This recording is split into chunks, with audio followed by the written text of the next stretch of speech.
How's everybody doing? Everybody here so okay? Yeah. All right, that's good. Hope you all had a good lunch. So thank you everybody for coming. Good afternoon. So just to set the context a bit, today we won't exactly be talking about how to use the product specifically. We're just talking about the top 5 common issues that we have seen in customers in the APAC region. So first of all, let's start off with some introductions. So my name's Chadwick Cheng. I'm the lead technical support consultant for AEM here in APAC. I've been with Adobe for the past 18 months, and before this, I've been working with AEM for about 2.5 years. Hey guys, I'm Ashwin. I'm an Adobe Experience Cloud Engineer. I've been with Adobe for over a year now, and I have over 5 years of experience with AEM implementations. And today I'm going to talk about AEM upgrade. And I'm not going to focus entirely on technical aspects, so non-technical people here, you have something to take away from that as well. And hi all, my name is Zoran. Some of you might have seen me these past couple of days at one of the booths. I'm a marketing cloud specialist with Adobe. I've been with Adobe for about a year and a bit, but before that with partners and working mainly with our content products, so AEM and Target. And I'll be talking today around the topic of maintenance. And I also want to take the time to actually introduce our guest speaker for today, Richard Moulding from Suncorp. He's the e-commerce practice manager there. I'll leave Richard to introduce himself a little bit later, but yeah, we're going to have a bit of a chat towards the end of the session, and we're gonna hear a bit more about Suncorp's recent experiences with our products. Cool. All right, thanks guys. All right, so I assume everybody in this room would know what AEM is. So is anybody who's not familiar with AEM in here? Nope, good. All right, cool, we're in the right room. So where AEM sits is obviously under the Adobe Experience Cloud. I believe we all know that. And then it can integrate with most of these other products listed here. So just as a quick show of hands, is anybody still on 5.6 or 5.6.1? Awesome. So who's using 6.1? Cool. By the way, it's reaching end of life. Who's on 6.2 and 6.4? 6.3? Cool. Latest and greatest. Great. So who here has interacted with daycare before? Anybody? All right. That's good. So pretty much about 60% of the tickets raised with daycare or even the resolution of them fall into one of these 6 categories. So lack of maintenance, incorrect architecture, missing configurations, not being on the latest CFPs or service packs, and even sometimes customers are still on versions that have reached end of life, 5.6, 5.6.1. And most of all, it's lack of testing before going to production. So out of all these, the agenda that we have for today that we're going to be talking about, our first topic is going to be about tuning. Our next topic is going to be about maintenance, then performance, then security. Now, these 4 topics here are more sort of targeted at the implementation team and the support team. Then later on, we're going to move over to upgrade. Now, this is more for everybody in the organization, project managers, implementation teams, support teams as well. And then lastly, we're going to be followed up with Richard with our customer story. So firstly, to get things started, please welcome to the stage Zoran. Thank you. Oh, thanks. Thank you. So I'm going to talk about the topic of tuning. Now, the easiest analogy that I can make for tuning is obviously cars. So like every car needs a bit of a tune-up to run smoothly and efficiently. So does AEM as a fairly complex environment. So let's kind of go through some of the things that you can tune in your AEM environment so that it can run better.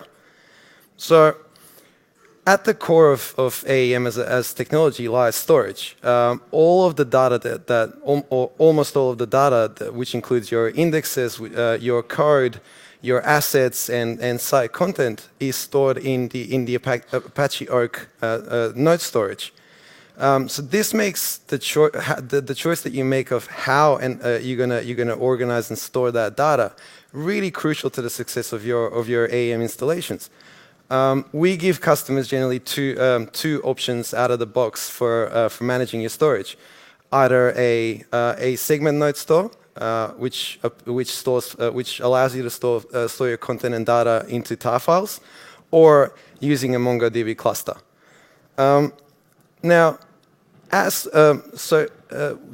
for most of your content. But if we talk about really maximizing your performance, one of the things that we always highly recommend is using an external data store when storing large files or like your videos or large raw images. This data store can live anywhere on a remote file system or an S3 bucket or in Azure Store. Now, for the majority of AEM websites, we recommend using the file data store as a most performant option for storing files, and then using something like an S3 data store generally to store your big blob data or your video assets, because you get sort of an limitless storage. Then Mongo is where you want to go to if you're looking for high availability or horizontal scaling. So that way you can kind of grow out quite fast. But there are generally some considerations there because backups and restore operations in Mongo are a little bit slower when dealing with large number of assets. Now there are a couple of links on most of the slides, and you will get access to these. So I do highly recommend going through them in your own time to learn a bit more about these technologies. Now that we've made this choice or the decision about where we're gonna set up our repository, now we need to go through and tune it a little bit so that it works better for us. And one of the key activities that I always like to take as an example about what you when talking about tuning is searching. You will have a search component on your website, and your customers will search and find and discover content on your platform. But you also, as a content author, or your content authors, will also search almost daily to find something in the repository. Now, an effective search capability will mean the difference between having a fast and enjoyable experience, or having the dreaded endless spinning cycle, which not many people enjoy.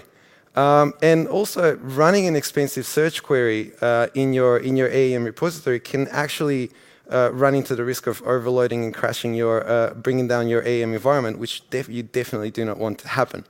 So, some of the things that we can recommend around this is number one, create custom indexes for your frequently used search queries. So think about the terms that mostly come up in your searches and create index or the nodes or the properties that are coming up in searches most often, and create indexes out of those. I would also advise to set there's a property called included parts. I would advise to set the value of that so that your indexes only get applied to certain content parts rather than the whole repo. Also, the other thing that I would recommend is to prevent expensive queries from overloading the system. So these are those complicated queries that I mentioned just before that can, in certain cases, bring your system down completely. So in order to prevent situations like that, set up a query limit, a query memory limit, so that when that query reaches a certain memory size, then it stops. Or also limit the query limit read number. So rather than leaving it to endlessly troll through your repository structure, limit it to something like 10,000. So that makes it a little bit more efficient.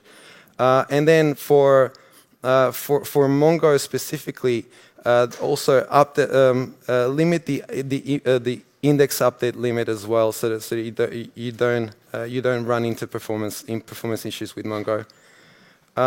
Again, this is kind of just scratching the surface of this topic, so I do highly recommend spending some more time reading through our documentation and also the Jackrabbit open source documents. Now, probably the most important part of tuning for your environment is how you optimize your AEM assets. Again, most of the content that goes into an AEM environment are digital assets. So you all have to upload and manage assets inside AEM, so your images, your documents, your videos, so on and so forth. And since all of these assets require intensive server resources for processing, it is very critical that you all tune the way that the AEM engine processes assets.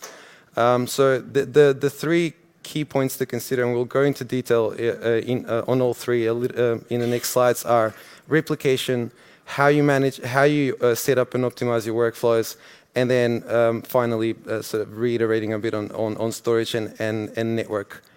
So like I said, the first point that we're going to talk about is replication. In order to, so AEM generally, the default mode of AEM for replicating is you have an asset on an author instance, you hit publish, you want to publish that asset, that then gets copied across the network to your published instances. Now, you can speed that up, especially if you're dealing with lots of publish events and you're dealing with large files. You can speed that up by setting up a shared data store. So this shared data store effectively is a file system that or an online bucket that gets shared by your author environment and your publish instances. And even on top of that, you can further optimize the way that assets are replicated across an author and publish instance by using what we call our binary list replication. How many of you are actually using binary list replication? Excellent. You will want to hear this. Because so what it actually means is that rather than replicating the asset from the author to the publishing environments using through the network, what it does is the asset stays in one place in that data store, and all that gets replicated is the reference to that asset from the author to the publisher. So the actual step of publishing is really quick. The next thing that I wanted to talk about is around optimizing asset workflows. Now, every time you upload an asset into AEM, a workflow gets kicked off. And that workflow has a number of steps which would analyze the asset, extract metadata, extract renditions, and many other things. Now, most of you don't need all of these steps to happen. So, number one thing that I would certainly recommend is look at the asset workflow, asset processing workflow in AEM, and then disable the features that you don't use. So if you only deal with images, don't set up the binary text extraction. Or if you only ever going to deal with the original asset, don't create sub assets as well. The other thing is as well is if we're talking about the workflow queue. Again, if something happens in the process of the workflow running, it will try to retry and continue doing so until someone stops it or it succeeds. Now, in order for that not to happen, especially over large images or large assets, try to reduce the number of max retries to something sensible like 3. And then you can also you can run some of these jobs in parallel up to half of the number of CPUs that you have in the environment to kind of optimize the process. The last thing that I was going to talk about in terms of optimizing assets is optimizing the network, optimizing for network transfer and also for storage. Now, generally, regardless of whether you're using tar files or using MongoDB, you want to use high-performance solid-state drives with high input-output operations, so that the environment itself is able to retrieve and store files quick. Also, use a temporary folder as a RAM drive in order to store and retrieve indexes faster. So use that for index cache. You can also use an ephemeral drive on AWS if you're familiar with AWS.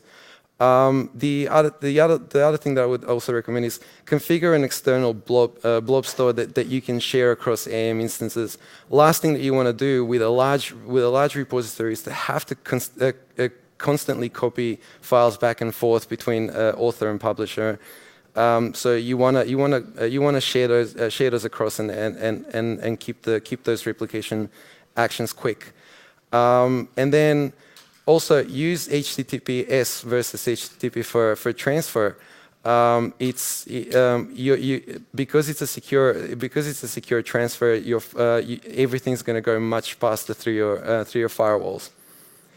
The last thing that I was going to touch on is around some of the new processes or new tools that are available through the asset workflow process that have to do with images and PDF documents especially. So AEM used to use a library called Image Magic for processing images. Now, with the recent versions, so 6.3 and 6.4, that is now changed to Image Transcoder, which is much more efficient and much more performant, and it's part of our core image handling function. The other one that I wanted to talk to you about is around the document handling. So we use PDF rasterizer, which is a process that improves the performance of PDF rendition and sub-asset generation in terms of documents. So this was introduced to avoid a situation where AEM became unstable when large PDF files were being uploaded. So definitely, if you work with a lot of documents or PDF files, I highly recommend looking at the PDF rasterizer step and configuring that for your workflows. Or if you're uploading large image files, then definitely enable the image transcoding step. Now that was it for tuning. Now I'm going to hand it back to Chadwick, and he's going to talk to you about maintenance. Thanks. All right. Thanks for that, Zoran. So just as Zoran mentioned how tuning is important to an AEM instance, so is maintaining the AEM instance. So we have encountered numerous situations where customers don't maintain their AEM instance properly and hence lead to crashes or being corrupted. So firstly, here's a list of most of the maintenance tasks that already exist inside AEM these days. So these have been with AEM or even CQ since ages ago. Just to go through them real quick. So the first three, they're just purges, getting rid of those data that aren't required anymore. Then you've got your garbage collection. Now, the ones we want to touch on is probably revision cleanup. So revision cleanup has always been a pain point for a lot of customers because before 6.2, we only had offline revision cleanup, and that was kind of really bad because everybody had to take down their instances and nobody wanted their production service to be down. Now, as of 6.3, we've introduced online revision cleanup. So you can actually do this while your server is still up. Now, just one last point I want to make on this is that the point of revision cleanup is to reclaim storage, and the best tool is actually offline revision cleanup for reclaiming the most storage. Okay. Now, this is actually the 6.4 maintenance tasks. So really, it's actually more enhanced logging. So in the loggings, if you were to go through them, it'll tell you in more detail what it's doing during those maintenance tasks. And then the other thing is, the other improvements that we did make on 6.4 is that the version purge and the audit purge actually stops at the end of the maintenance window. So if the maintenance window is quite small, and it has a lot of things to purge, whereas before it will just keep going and eat up all your resources and therefore slowing down the system. Whereas now it actually stops as the maintenance window. So now the last point to talk about here is actually the tail compaction. So tail compaction is actually really useful because if you've done a previous compaction before, what tail compaction does is it will only compact the extra information or extra data that you've stored after that. Now, does this look familiar to anyone? Nope, good. All right, cool. That's actually good. So nobody's seen this. All right, so what this is part of an error log, and basically it's a segment not found. So usually one cause of this is if you were doing a compaction and you're using the wrong Oak Run tool version compared to your CRXDE version, this would actually happen. So if you were to do a compaction, please remember to use the correct versions of your Oak. Okay, so now we're going to talk about performance.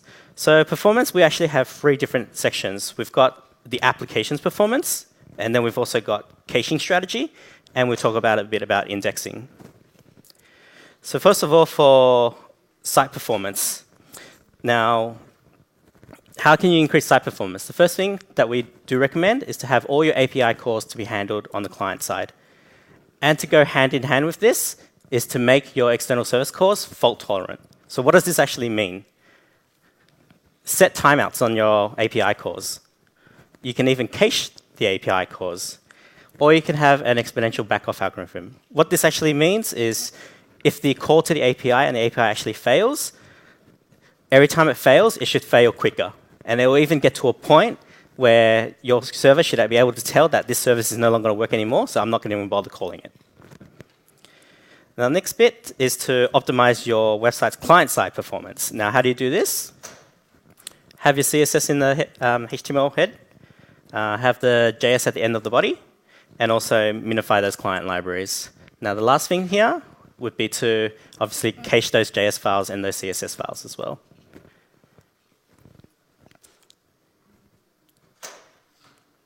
Okay, so after that, what can we do to optimize performance on the author instance?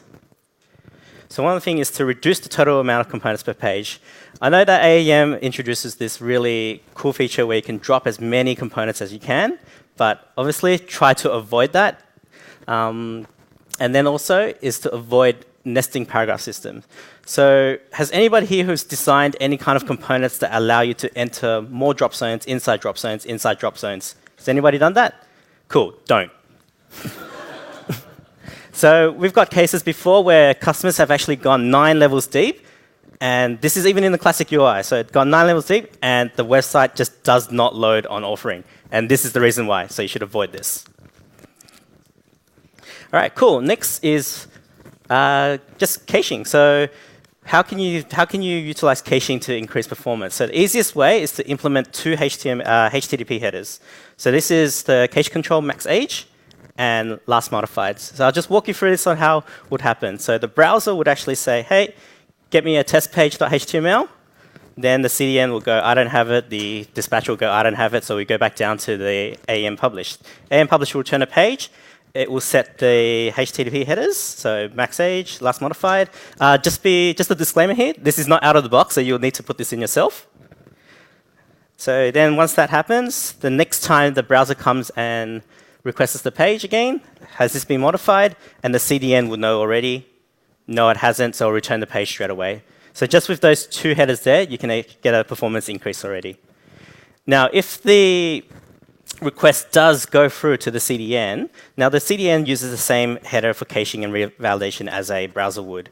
Now, if you do not know what a CDN is, or if your site is not using one, that should be your key takeaways from this section, is to actually go ahead and implement that CDN, because it gives the best performance increase that you can get.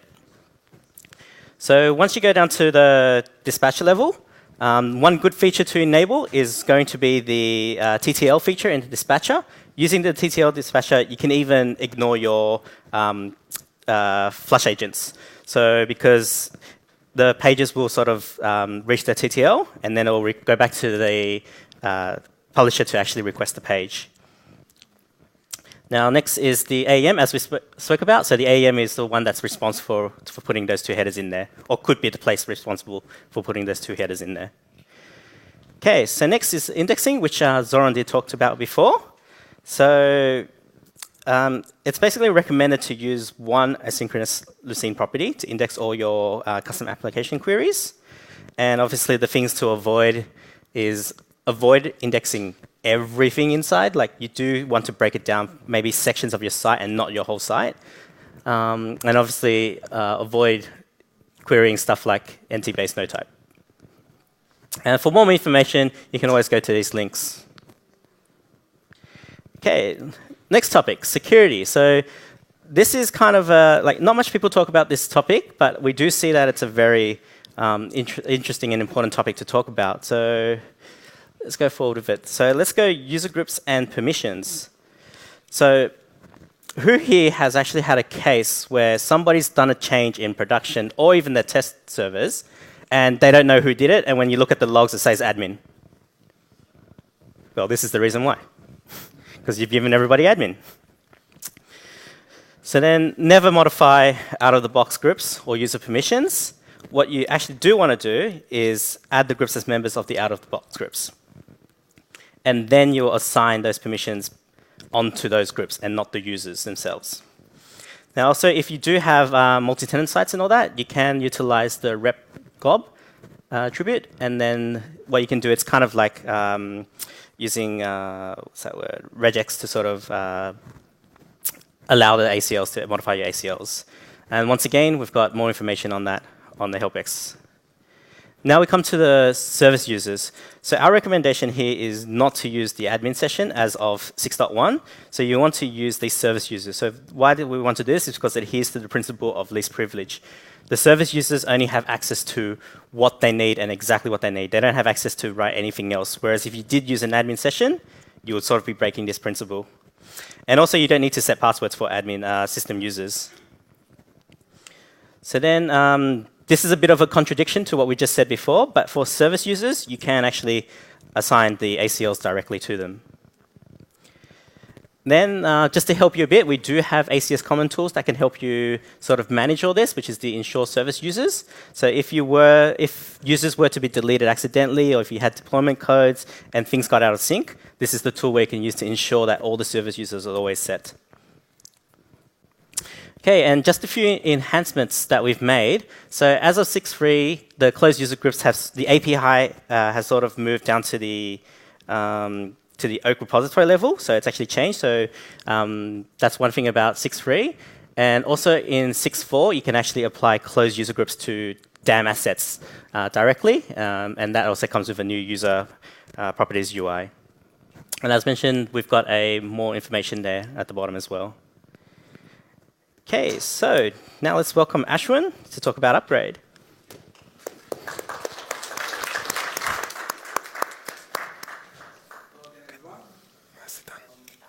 So we don't really get too many opportunities to talk about AEM Upgrade in a bigger forum. And we know that a lot of people really want to know about what exactly it is. And every one of you in the room, if you're involved with the AEM, then you'll be at different stages in terms of Upgrade, or you would have started talking about Upgrade recently. So in this session, I want to take you through a journey with, using some examples from my personal experience doing Upgrade, and also from the experience that we have seen from the other customers of Adobe. And just to give a bit more background, I've been with Adobe for a year now, but before that, I was with another customer of Adobe, and I have a couple of colleagues in the audience here. I can see them. The examples are based out of that as well. And let's see what's there. Right, OK. To start with, why do we need to actually upgrade? Because generally people, when they start talking about upgrade, it's only when they reach the current version reaches the end of life, or someone in the technical team actually saw someone speaking about this somewhere, and then just say, oh, it's getting into end of life, so we need to upgrade it. But ideally, that should not be the scenario. So you need to be having that upgrade strategy as part of your digital strategy. And you should be looking out for new features. What are you getting with every version of AEM? And from a platform perspective, you have more stability to your platform with each point release and each full release. And it also helps scalability. So I was very glad to know that there was no one in the audience who are actually using 5.6 still. So that's a good sign.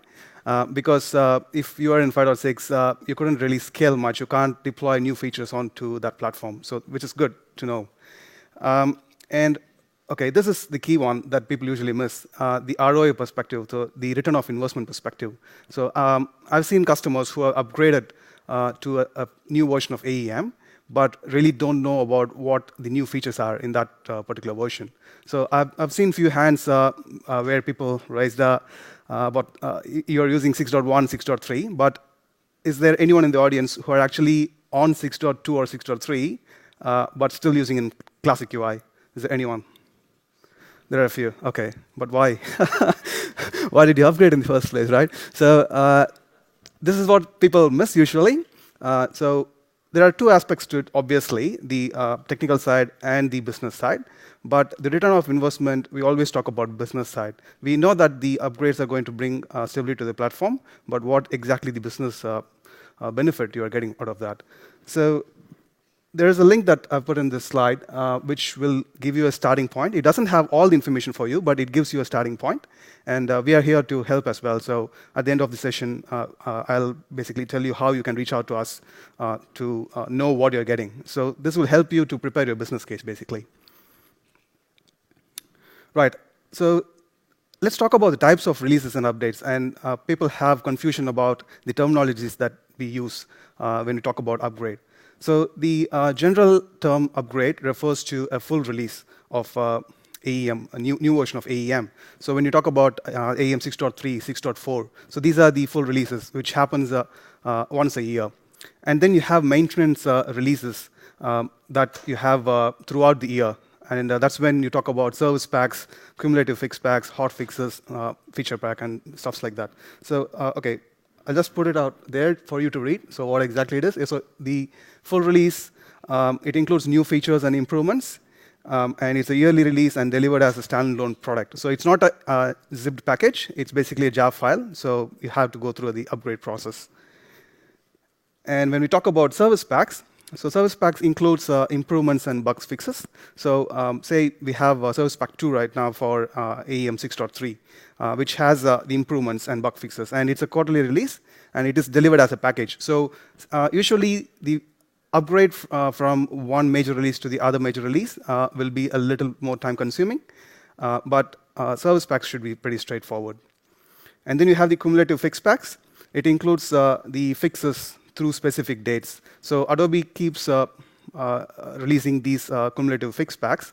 Whenever there is a bug identified in a version of AEM, then it keeps accumulating. And Adobe releases these cumulative fix packs for that. And it's a monthly release, and it's delivered via package as a package share. But the thing that you need to note down is that the cumulative fix packs are no more going to be released by Adobe starting 6.4. So you only have it till 6.3. And Oak cumulative fix pack, similar to cumulative fix packs, but only has Oak-related fixes. Hot fixes are specific to individual issues, and again, it may not be available for public use anymore. OK, features packs. So if you are on 6.3, you would have realized that there are a couple of feature packs that are available. So what those have is that there are a few new features that were released as part of 6.4. But we know that the customers who have recently upgraded from older version to 6.3 as well. So you can't really upgrade from 6.3 to 6.4 for some reason in the short time. But we want you to leverage the features, some of the features that are released as part of 6.4 as well. So those are the kind of feature packs that you can look into. And you can pick and choose what feature pack you want based on your use case. Overlays are basically released by the support team. So it's just an AEM package.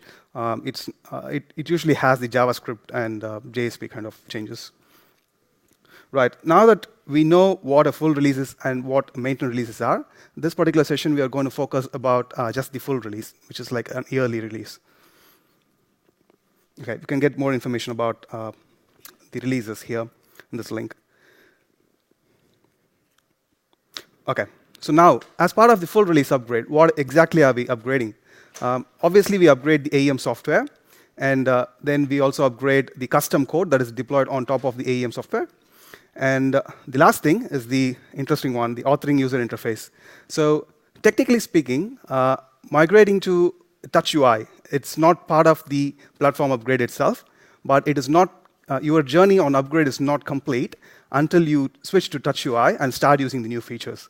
Because the last time a new feature was introduced in Classic UI was way back in like late 2012 or 2013.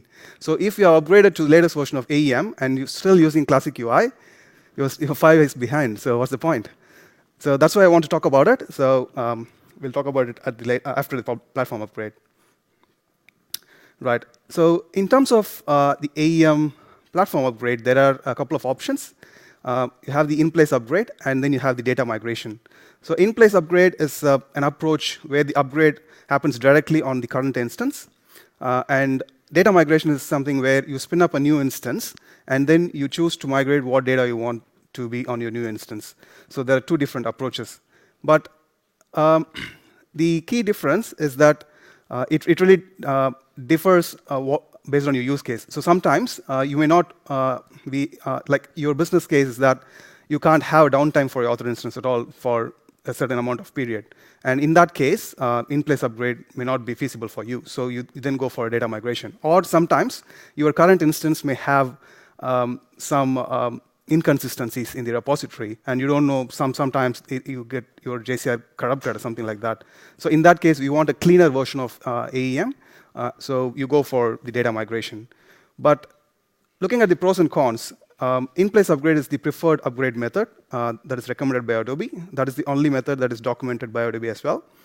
And it is simpler for larger deployments, because if you think about data migration, it is up to you to choose and pick and choose to migrate the content from your existing platform, existing instance to the new instance. But as part of in-place upgrade, pretty much everything is being upgraded, including your older versions. So the drawback is that you need downtime for your author instance. But again, your website is not going to be down at all. Whichever approach you're going to take, your website is not going to be down. Because usually for the publishers, you have multiple farms, multiple instances serving the publisher. So you can bring them one by one and then upgrade each instance. So that's where sometimes people get confused. When we talk about downtime, they feel like the website is going to be down, but it's not the website, it's just the author instance. Right. So data migration, the pros are potentially it avoids downtime. It is simpler for smaller systems and lower environments, but it's going to be very complex for the larger deployments.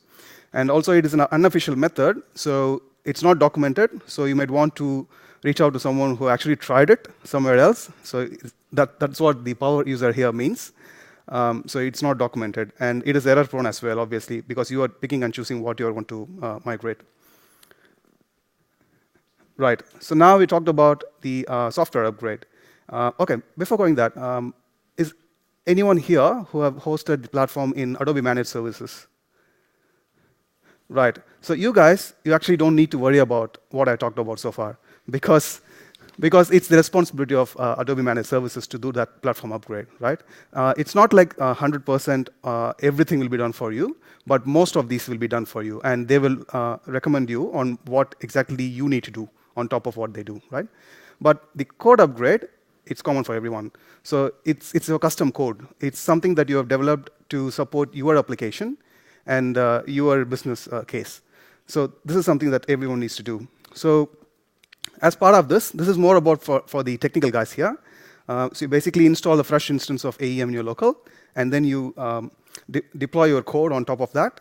And you can disable your custom overlays. So if you were in classic UI, and if you have customized any of the UI functionalities earlier, then probably you may not need them in the new version, because you don't know what exactly you get as part of Touch UI, right? So you can start by disabling the overlays, and then based on your unique requirement, if you want to customize something, then you can pick and choose. So this is a good chance for you to actually get rid of some of the customizations that you have done already. Right, and then you obviously update your Maven dependencies. You make sure that you update the latest Uber version. And you upgrade the ACS Commons package. This is another thing people generally miss, because they don't realize that not all the versions of AEM Commons package are compatible with all the versions of AEM. So you need to check that as well. All right, this one is important as well. So I'm not sure how many of you have heard of core components. So this was introduced with AEM 6.2. And from 6.3 onwards, Adobe recommends to actually start inheriting the core components. So core components is something like an open source software project, which is deployed on top of your vanilla instance of AEM. And if you have heard of the foundation WCM components earlier, so any component that you develop, you generally inherit from the foundation components. But going forward, we recommend you to start inheriting the core components, because these follow all the latest technologies and latest features of AEM. So things like editable templates, HTL, and touch dialogues. These are all based on that. So this gives you a good foundation for that. And I hope Richard and Zoran have something to say about the core components as well. And obviously, you need to use the unit tests. But how many of you don't have unit tests here? Oh, that's really good. That's the first time the entire audience have unit tests for the code, which is good. So run the unit tests, find the API calls which are broken, fix them in your local, and then retest. The main thing here with 6.4 is that we have introduced something called a pattern detector, which is basically an aiding tool for the developers to identify what may break in the new version of AEM.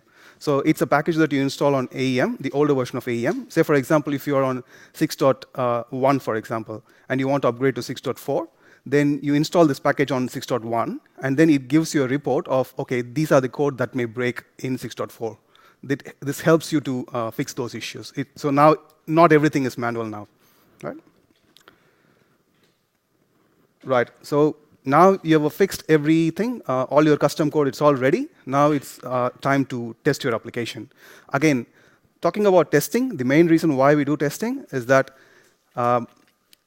you have custom code which is specific to your business case, and you are deploying that into a new version of AEM. You don't know whether it is fully compatible or not. You may have some code, legacy code, which may not be working on your new version. So it's very important for you to run that regression test. So test all the authoring functionality as well. So if you have custom overlays for your authoring purpose, then it may break your out-of-the-box functionality for authoring in TouchUI. So make sure that that works. And you also need to ensure that you run your load and stress tests, which is very important.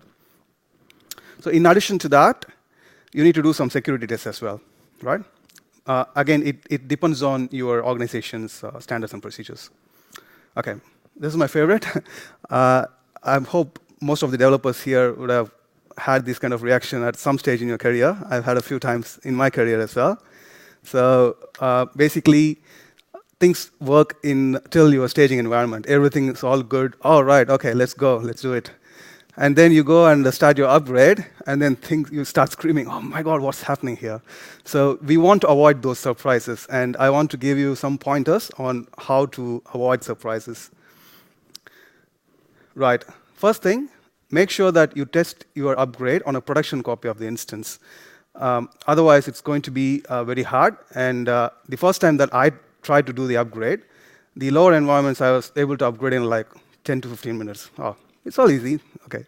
Then take a copy of production. It ran for 3 days, because none of the indexing stuffs and the maintenance stuffs were happening properly in production at that stage. So it took about 3 days to actually complete some of the pre-upgrade tasks. So it's very important for you to test upgrade on a copy of production. Know your hardware and software maintenance schedules, because this happened with one of the customers. Everything was set ready. On the day of upgrade, we didn't know that there was a hardware maintenance schedule happening. And right when we wanted to enter through, we went to the Unix console, we were not able to log into it because we found out that there's something going on. So again, it all puts the schedule back, right? So to reschedule everything, it's going to take a lot of time, and it's going to be very costly for the organization. Right. Similar to that, know your third-party application release schedules, because if you have integrations with other systems from AEM, and if some change is going on there, and you are also doing your upgrade parallelly, and if something breaks, the people hired in the organization, they don't care where that issue is. They want to get it fixed. And the first thing they do is revert all the things that happened, right? So you're going to basically revert your upgrade process as well, and the other application will also be reverting, and it's going to be very costly. And it may not be your fault, but you still need to know that this is a factor that may affect your upgrade. Always takes backups, multiple backups. Not just taking a backup. Backup doesn't mean that it's a matter of copying the directory, right? It's also how you test the restore process and how long it's going to take to restore the system to the original state. So that's very important. Right. we have talked about the ACS Commons package, but there are specific configurations which the other customers have faced issues with, are the versioned client libs. So if you don't know about versioned client libs, it helps you cache your front-end files, the JavaScript and CSS files, which are within your client libs, to be cached in your client side. So that's what it does. But you need to make sure that that configuration is updated correctly for your new version of ACS Commons. Otherwise, it will break. And similarly, for the error pages, you need to make sure that your error pages are right. Because yesterday I was speaking to another customer, and they told that they got an error page which was created like 3 years back or something in the old system, which came up because this error page was not right, something like that. Right, let's talk about some of the factors contributing to delay in your upgrade process. And most of the expensive upgrade projects, the factors contributing to delay are non-technical. It's not technical at all, because once you have your proper plan for the upgrade, then the steps to upgrade are pretty simple. It's pretty much executing a few steps, right? So it's not too hard. So you need to spend a lot of time in planning and preparation. Right, so low level of automation is another factor contributing to the delay. If you don't have much of automation in your platform, then pretty much every step that you take and every step you take back, it's going to be time consuming and very expensive for you. And again, AMS guys, no need to worry. Right, lack of sufficient test environments. Again, if you have your platform in-house and not hosted on a cloud platform, then if you don't have sufficient test environments, and if you plan to upgrade in your BAU channel, say for example you have a dev environment, a staging environment, and production environment, and you can't spin up a new instance for some reason, right? Then you pretty much have to upgrade in your BAU channels, where people are already working on, right? So if you have upgraded the dev environment, and if you're not upgrading the staging and production for another week, then pretty much for that week, you can't release anything to production anyway, which is going to impact, right? So always make sure you have sufficient test environments. If you are on a cloud environment, then it should be probably easy for you. And AMS guys, again, don't need to worry. Inadequate time for testing, another factor. If you're not testing properly and you find that phase that we saw earlier in production, then it's going to contribute to the delay again. Low test coverage on your code. This specifically talks about your code, the unit tests. Right, this is, again, another very important one. So generally, when people start talking about upgrade and start working, people work in silos. So there will be a development team who actually work on the upgrade part, and the content team and marketing team will not know what exactly is going behind the scenes. And there may be another team who will be responsible for the actual production instance. So in one case, what happened was there was a technical team who was working on the upgrade. They were able to upgrade everything in the lower environments, but when it comes to production, they didn't have the access in the first place. They didn't know that. And they planned everything assuming that they have access to production to do those upgrades and execute those commands. But from organization procedure perspective, they did not have that, and they can't have it. So they pretty much have to fall back. They had to reach out to the right team, explain them what is going to happen from the beginning, so it contributed to the delay. So if project managers are here in the audience, then this is something that you need to know. So you need to make a note of it. Make sure you know what your organization procedures are. Lack of communication with stakeholders. So depending on the size of your implementation, there could be, like if it's a very simple implementation, you only have like one business unit running it, and everyone pretty much knows what's going on, no problem there. But there are cases where 20 different business units deploy 20 different applications, websites for their requirement on the same instance, and one team basically is the owner of it. Like everyone else is just users, but still they're business units, right? You can't bring their website down without them knowing about it. So you need to always keep communicating your upgrade process with your stakeholders and get their buy-in. And things like if you have any promotion or campaign planned for some reason, for say you have 20 different applications, and for one of the applications, one of the business units, they have planned a launch for a specific date, and on that day you are planned for your upgrade. What happens then? Right? They're not going to buy in that one, so you need to basically revert back. So make sure you communicate well with the stakeholders.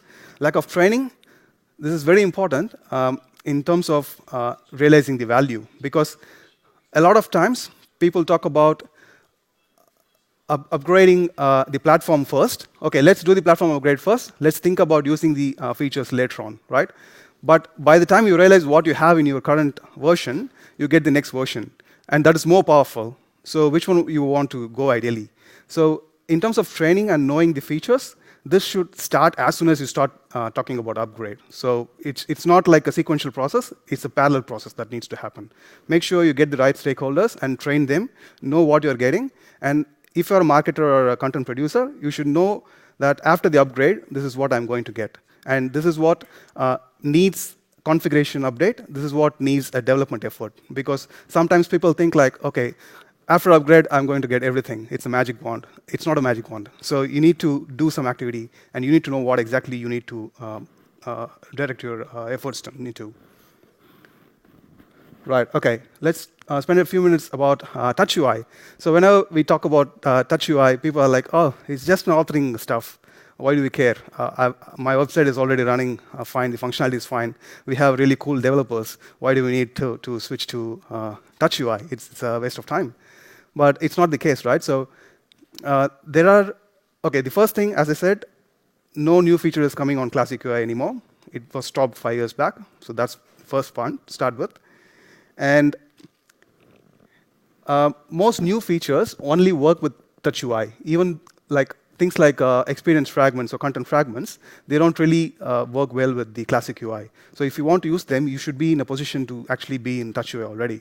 And remember, Touch UI is not all about component dialogues. So whenever we talk about Touch UI, the developers straight away say like, oh, hey, we have 150 components, and we need like 6 months to transform all the components into Touch dialogues. But it's not the case. The dialogues is just one part of it, but not all of it. And oh, Classic UI is going to be decommissioned soon, so you need to plan that transition. Right. A lot of Touch UI features can actually be used out of the box, right? So it may just be a matter of enabling a configuration, or it may be available for you already. So things like Omni search and metadata schemas, a lot of features in assets, they're all out of the box available for you to use straight away. But you also need to have a strategy on how you are going to use it, and you need to make sure that you have proper governance around that. Because you can't open everything to everyone, and then without knowing how to use them, they may screw up things, right? So you need to make sure that you have governance in place, but again, you can use a lot of features out of the box. And in the meantime, the classic dialog can still be used within Touch user interface. This is something people don't not seem to know.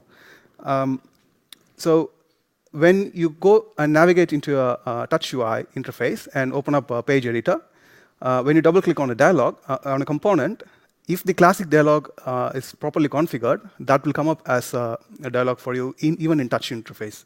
So it's not really a showstopper for you. So enabling Touch dialog is not a showstopper. That's the main point. Right. And did you also know that out of the 100-odd components that you have, only top 10 to 15% of the components you actually use for authoring purpose on a regular basis. And most of the components you would update only once in a quarter or something. So you don't need to waste or spend more time at the beginning to enable Touch dialogues for the components that you don't really use. So all you need to do is take a component report first. Identify what exactly are the components that you have. Are you using all the components? Are you in a position to say these components can be decommissioned and these are not required for you anymore? So take a full list of that component, generate a report, go through it with your technical team and the content team, sit together and work on it.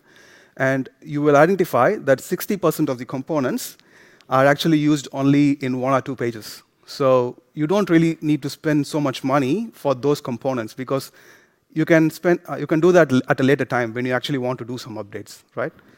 So think about it. Oh, I'm sorry, someone was taking picture about it. Cool. The slides will be shared with you anyway, so you don't need to worry about it. Okay. So recommendations for Touch UI transition. So enable the Touch UI as your default navigation for author instance. And this is just the navigation part and site administration part. And once you edit that page, the page authoring can still happen in classic UI when the transition is happening. So there are different parts to it. This is the first thing. Enable the navigation in Touch UI. And create the touch dialogues for page properties. So you may have 150 components, but you may only have like less than 10 templates. And each template has a page property. So make sure that you work on the page properties first before you touch the component dialogues. As I said, prepare a component report to prioritize the high-value components. And start creating touch dialogues based on your priority. And it can happen in phases, and you don't need to go big bang to convert every dialogue. Yeah. And once you do that, make sure that you develop all your new components in touch dialog. So if you're developing something in your classic dialog today, stop it right away. Start working on touch dialog. OK, so if you need help with any of these, it doesn't matter at what state of upgrade you are currently. If you are in a state of starting an upgrade project, we can help with preparing the business case. We can tell you what features you get. And we can also do a product capability showcase on your instance on what exactly you have already. And our consulting team can help you with the implementation if you want a hand in it. And we can also give training, and we can answer some quick questions if you require. But how do you reach out to us? Every customer of Adobe, they have an assigned customer success manager. So reach out to your customer success manager. If you don't know, maybe reach out to your higher authorities in the organization. Someone should know, or give a call to our support, Adobe Support Center, and you will get to know who that is. Reach out to them, and they will get to the right people to help with your upgrade. Cool. That's it for me. Thank you. Over to Zoran.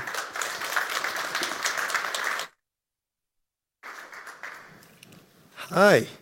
All right, we're on the home stretch. So thanks, guys, for the topic so far. Now, I've got a very exciting part of the presentation, where I'm going to have a chat with a very good friend of mine.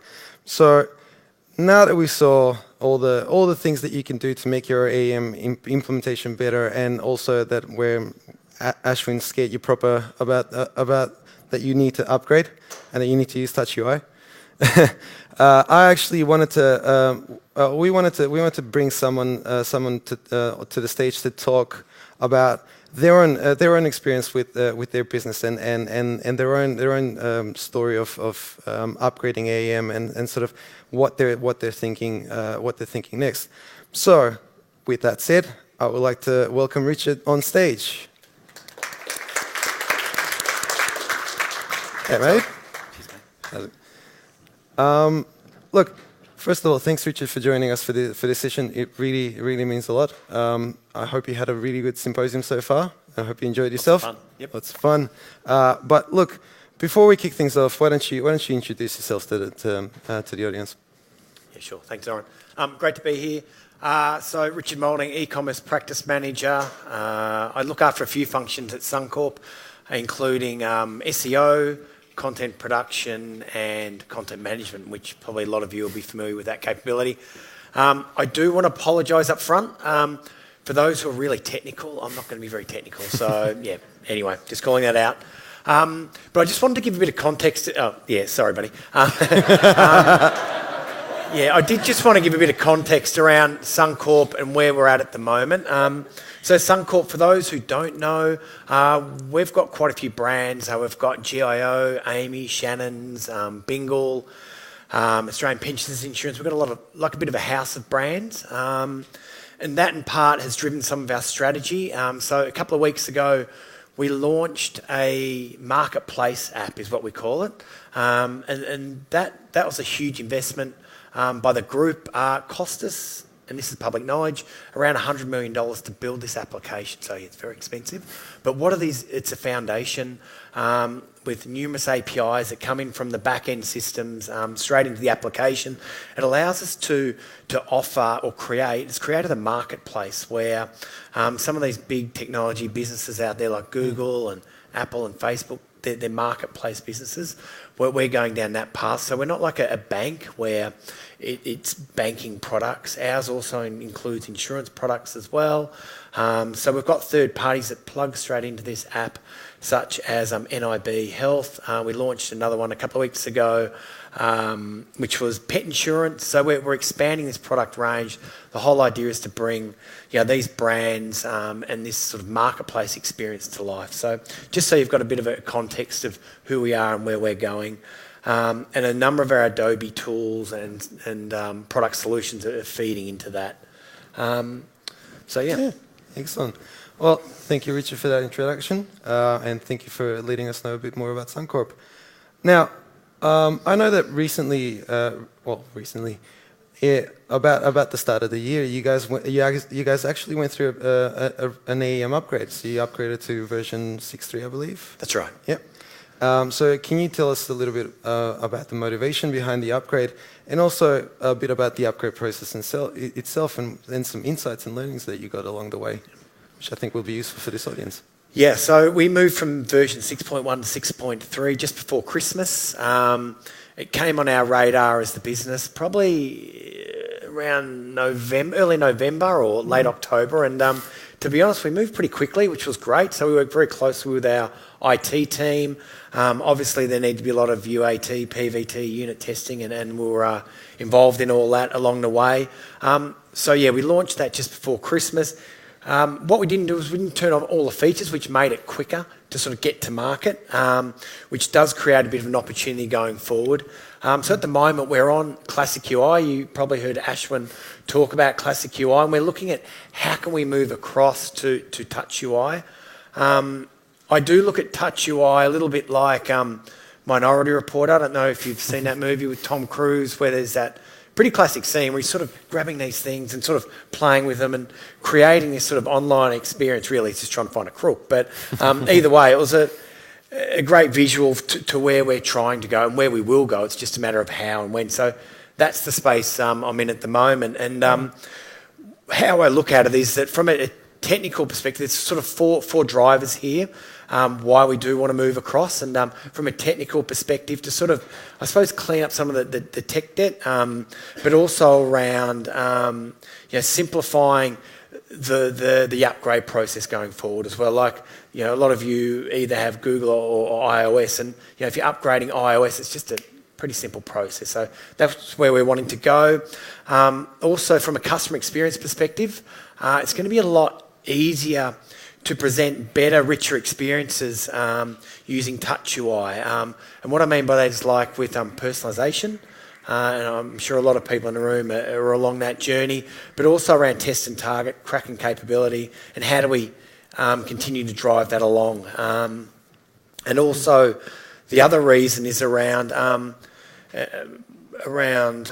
staff as well, and productivity. So with productivity, it's about being able to, for those content authors or content managers, we call them where I'm from, it's a matter of building those pages more quickly. We do hundreds of changes a month. We've got literally thousands of pages on AEM. How do we build these experiences quicker? But probably what most excites me the most, and actually I'm really passionate about, is making it easier for our content managers to build these experiences, because it's easier and a lot quicker.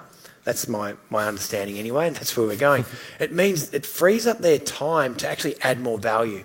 So you've got these staff who are content management editors or managers, and they've got quite a diverse background. Some of them were in design, or they're quite creative beings. It means that they can be more creative.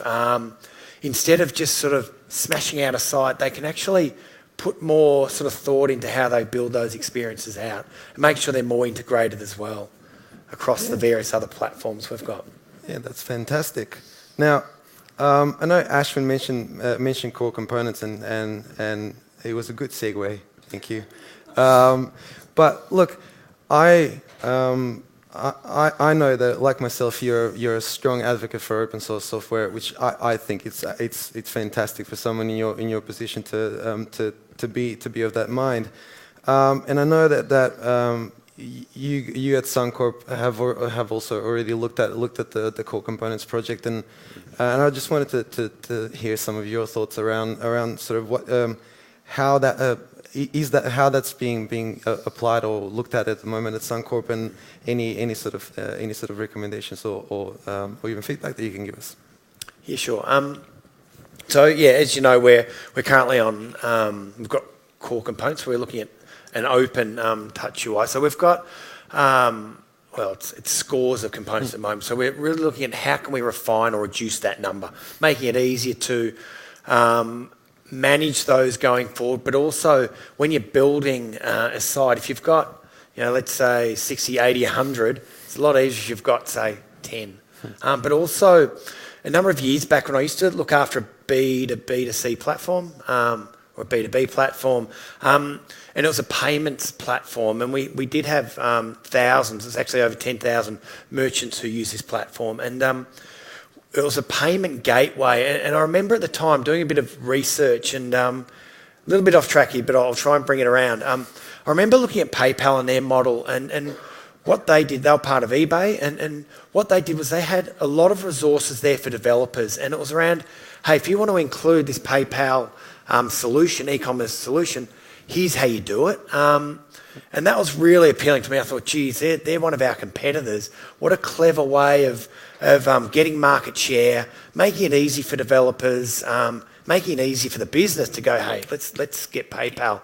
So it's very clever. So when I first heard about this open source sort of components and the principle behind it, I aligned that to what eBay was doing. I thought it was a clever way. So with Classic UI, a lot of the businesses, like ourselves, you build your own components, and some of that would be very much best practice, no doubt, but sometimes could be better.